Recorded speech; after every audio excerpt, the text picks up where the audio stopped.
অনেকেই হয়তো জানেন বা জানেন না আমাদের মাদ্রাসাতুল কোরআন গাজীপুরের কথা।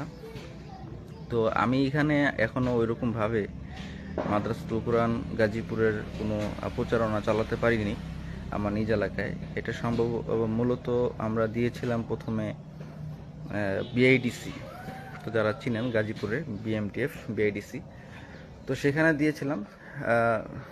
কিছু যৌক্তিক কারণে ওইখান থেকে স্থান পরিবর্তন করতে হয়েছিল। তো পরবর্তীতে স্থান পরিবর্তন করে আমার এলাকা অর্থাৎ মোড়লপাড়া, দর্জিপাড়া মোড়লপাড়া, তো এর মাঝামাঝি জায়গার মধ্যে মাদ্রাসাটা নিয়ে এসেছি। কারণ এই এলাকার মধ্যে কোনো মাদ্রাসা নেই।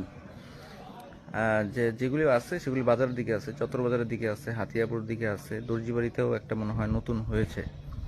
তো মাদ্রাসাগুলো একটু বেশি বেশি হওয়া উচিত, আবার এত বেশি না যে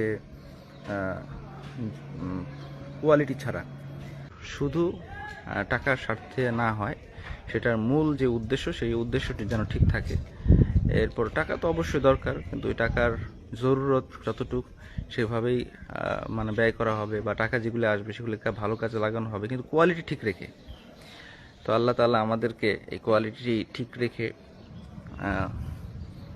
আমাদেরকে সমস্ত প্রকার কার্যক্রম করার তৌফিক দান করুক। এটা হোক সমাজসেবামূলক কাজ, অথবা মাদ্রাসা,